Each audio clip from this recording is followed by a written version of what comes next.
I tried to do a nice clean little video to show y'all the 911 calls, but I ain't have enough storage, so I'm gonna have to record this and tell y'all personally what's going on about this evidence.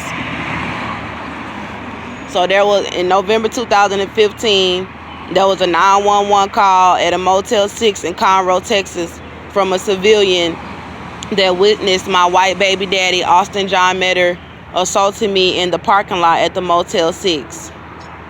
The second 911 call was from Cynthia Olvera, Austin Metter's mother.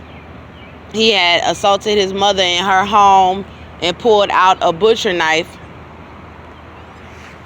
and chased her into her office, and she called 911 and got a 2-year protection order from him. The third 911 call was from Austin Metter's aunt the same day that Cynthia Olvera called 911. And she was Joseph Olvera's sister. Joseph Olvera is Cynthia Olvera's husband, Hispanic husband. She called 911 because Austin Metter was assaulting me the same day that Cynthia called the police when he pulled the butcher knife on her. The fourth 911 call was by a white civilian female at the Econo Lodge in Conroe, Texas.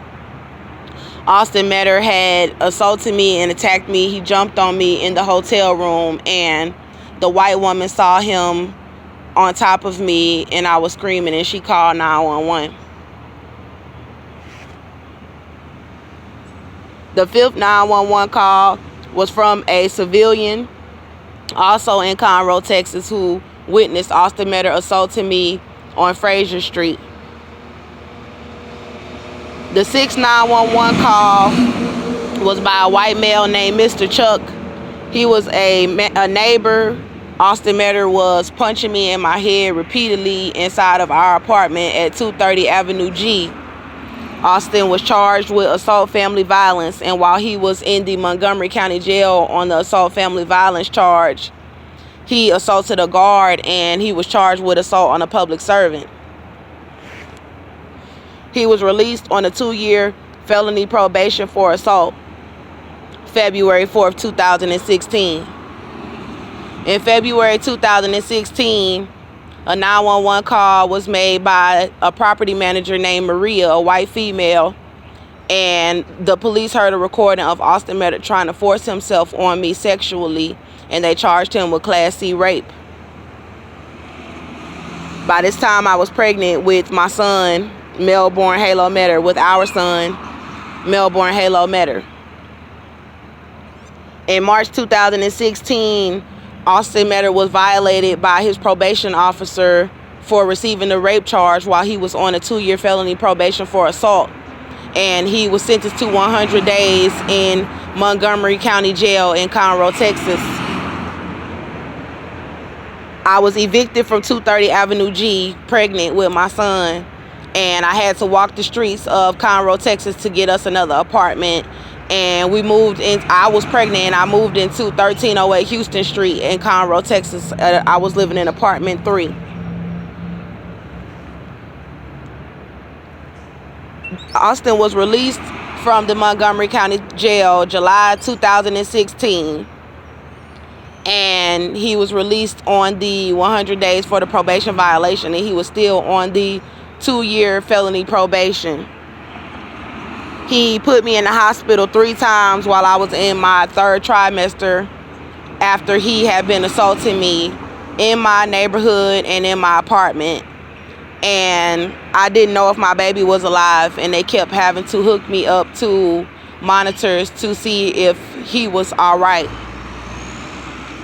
A 911 call was made by my downstairs neighbor at 1308 Houston Street. Her name was Shay. She was a black female, and she called and reported to the police that she felt like Austin was hurting me in my home during another violent altercation where Austin had been abusing me inside of my home.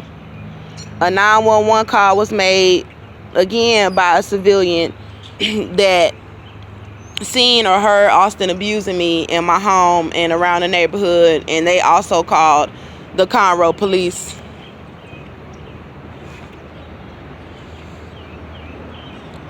The next 911 call was by a black female.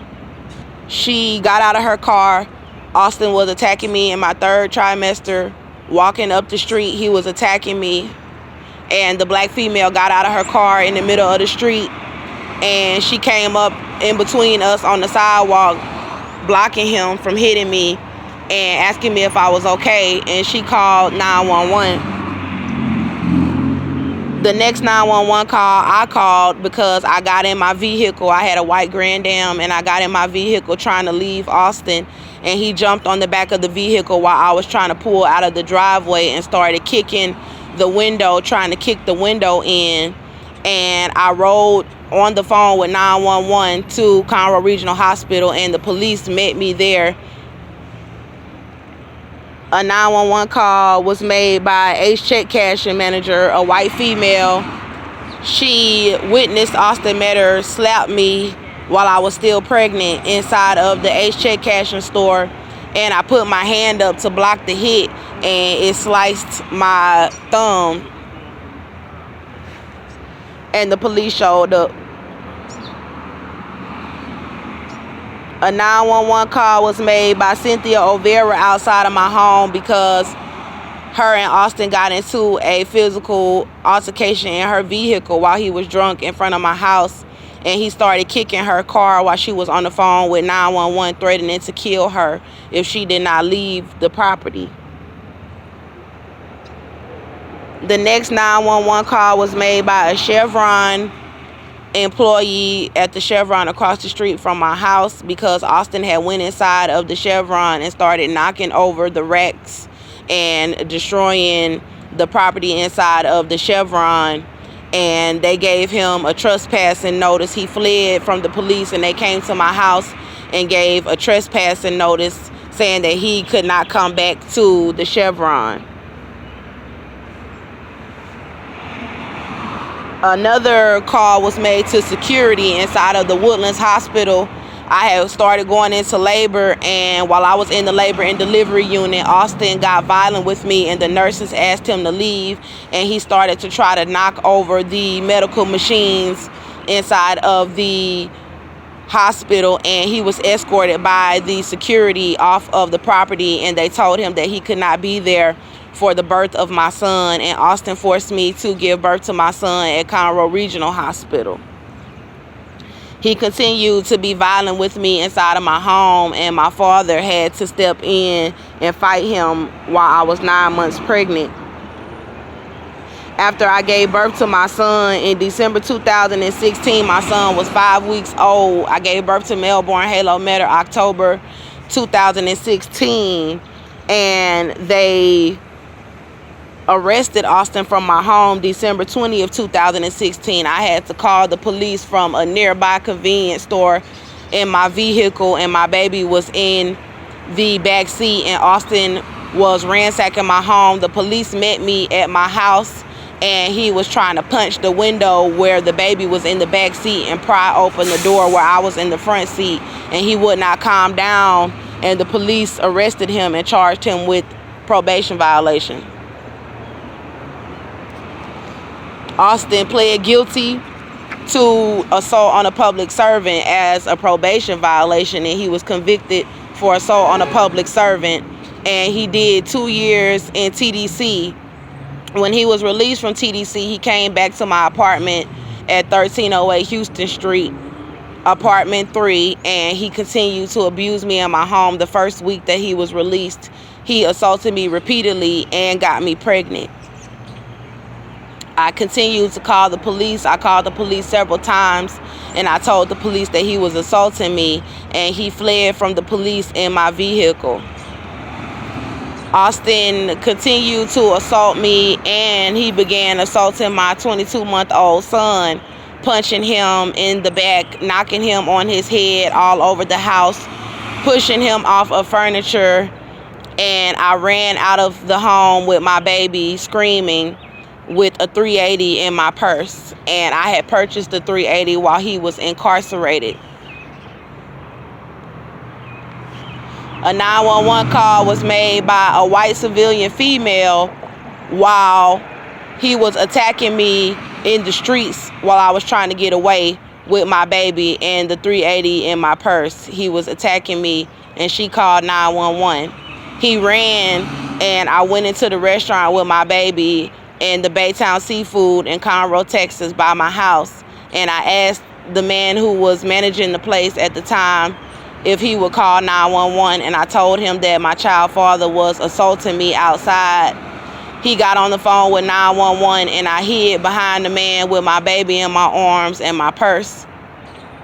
And Austin came into the restaurant looking for us. He left out of the restaurant, and then he came back in, and he saw me hiding behind the man, and he ran into the back of the restaurant and started attacking me. I put my son down and while he was attacking me, and the man tried to get him to stop and started trying to restrain him from behind, and he was knocking me down, and my son was right there on the floor.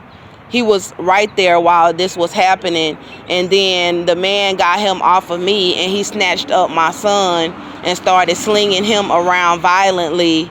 And now me and the man were involved in the struggle with trying to get my baby from Austin while he was being violent with my 22-month-old son. And I shot the 380 in the air, hoping that would scare him from hurting Melbourne.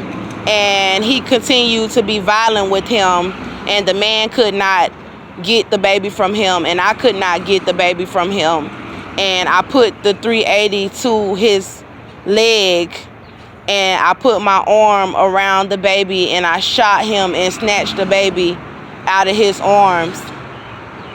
The man was already trying to restrain him from behind, and he fell into the man's arms, and the man dragged him outside in front of the restaurant and set him there. The police were already outside because they had been called by the white civilian female and by the manager before he came in the restaurant attacking me. So they were already outside, and they asked me to come outside. They told the man to tell me to come outside with the gun. Everybody else had ran out of the restaurant when the gun first went off in the air. And it was just me and my son left in the restaurant. And I put the gun in my purse, and I tried to make a video telling my family what happened.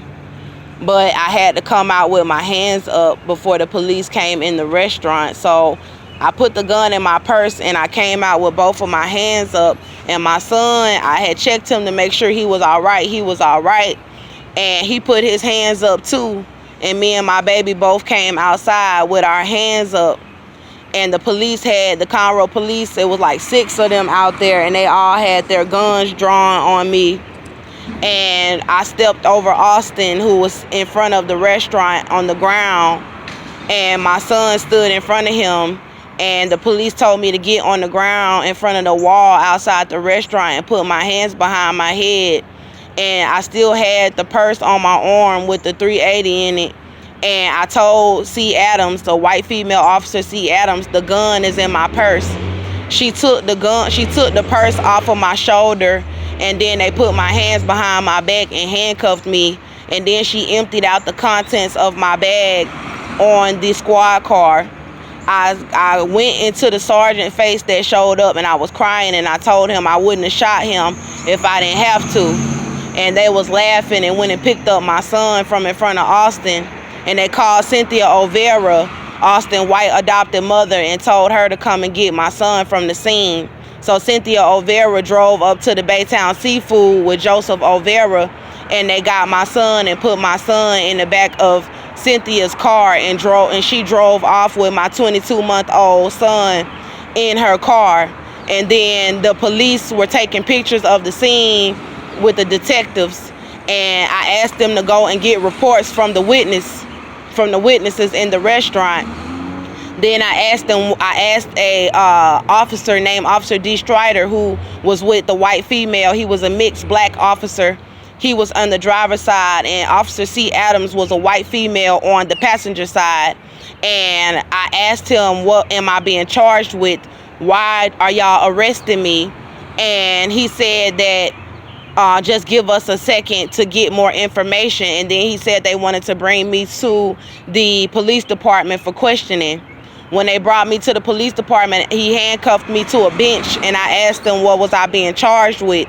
They told me that he told me I was not being charged with anything because my story matched up with what the witness said happened. And then the white detective came from interviewing Austin at the hospital, and he took me in the back room with the black officer D. Strider and the white female officer C. Adams. And the black officers D. Strider and the white officer C. Adams stood up above me in an intimidating manner while the detective was across the table. And they started asking me why did I have a gun and what was I doing with a gun. And I was explaining to them that Austin was hurting me and my son. They already knew that the police had been called several times since his release, and that I had reported him and said that I wanted to press charges, and nobody did anything. Then the detective said, well, I understand y'all was in a volatile relationship. I said, no, it was not a volatile relationship. He was abusing me. And then he said he wanted to go. I told him that he was abusing my son in the restaurant when I shot him. And then they said they needed to call the district attorney. And they called the district attorney and came back in the room with me and said the district attorney wanted to try me in front of a grand jury. And then I started yelling and screaming, saying that y'all wrong for what y'all doing. They charged me with child endangerment. They charged me with dispersing a weapon in the public place. They charged me with child negligence, and they charged me with assault with a deadly weapon. And then they brought me into the Montgomery County Jail, and they typed up a falsified police report saying that Austin never hit me, never mentioning any of the witnesses, never mentioning any of the 911 calls, and said that I deliberately shot Austin John Metter in malice. And then they said that he was just holding my son, and they left out the part where there was a witness who saw him being violent with my child during the shooting. Then they put me in tanks with racist white girls trying to get charges dropped. They all had drug charges and prostitution charges, and they all in the KKK trying to fight me. I didn't know that I was pregnant because I was bleeding when they brought me in the facility, and I thought that I had miscarried. Then they brought me in the back of the Montgomery County Jail trying to paint me out to be a mental patient for trying to scream for my rights. And they started poisoning me and starving me. When I felt the baby moving and the baby growing inside of me, they started denying me medical care and poisoning my commissary and my trays. They had people trying to come in my cell, trying to murder me in the cell. They brought me to over 13 different court dates with chains shackled around my belly and my feet. And they were lying about all of the evidence, kept saying that they needed to find more evidence and bringing me back into Montgomery County Jail, trying to continue to murder me. There never was a trial. A nurse finally confirmed that I was pregnant. Charge nurse Michelle used the ultrasound machine and detected that I was pregnant. They took me to Conroe Regional Hospital, where they refused to hook up a fetal monitor, and they continued to lie and say that I wasn't pregnant. I screamed that they were trying to kill me in the back of the Montgomery County Jail as they were dragging me back out. They transported me to the hospital in a squad car to try to cover up the fact that I was pregnant. And they transported me back in the squad car after they had the Conroe Regional Hospital refuse to do an abdominal ultrasound or refuse to hook up a fetal monitor, and then lie on the medical report and say that I was not pregnant. After that, they didn't want to really keep me inside of the facility and let me go to trial because I was going to tell the jury everything and that I was pregnant, still with the fetus moving inside of me after they tortured me for 10 months in the jail. They released me, but let me go back. While I was incarcerated, they allowed Austin Metter to get temporary custody of our son. He got arrested for abusing another female in Cynthia O'Vera's home. Then Cynthia Olvera filed to get temporary custody of my son while I was still incarcerated fighting these charges for protecting myself and my son, and I am pregnant. So then they gave Cynthia Olvera temporary custody of my son, and they set a trial date for December 2019 against me and Cynthia Olvera to see which one of us would get custody of my child. I won the custody hearing against Cynthia Olvera and Austin John Metter, but Judge Tracy Gilbert said because I was still incarcerated that he had to give the baby to Cynthia. They released me 3 weeks before my trial date. My trial date was scheduled for September 3rd, 2019. They released me August 22nd at the docket called the pretrial, and I presented the 19 911 calls and the 15 witnesses to the district attorney. After I got out, I went to several different people's houses that were setting me up. They were trying to set it up to cover up my pregnancy, to try to starve me in their homes. They had taken my apartment and the shelter was closed. I went into people's homes that had charges and that had already decided they were going to set me up when I was released to cover up my pregnancy. So they starved me, they tried to fight me, they sex trafficked me, and by the time the hearing came, December 2019, Judge Tracy Gilbert was presented with all of the evidence about what Austin Metter did and that I was innocent to give me back my child, but they set it up for my family to be involved, to not take me in so I would not have anywhere for me and my son to be. So Judge Tracy Gilbert ordered Cynthia Olvera with permanent custody of my son, and my son at this time had just turned 3 years old. So that's how Cynthia Olvera got my son. After the custody hearing, they continued to try to murder me all over the states and use gang members and people with charges and police officers and women who worked for Tri-County and women who worked in shelters and facilities and restaurants to poison me and the baby and to try to cover up the fact that I am still pregnant. They talking bad about me because I'm smoking. I'm so fucking stressed.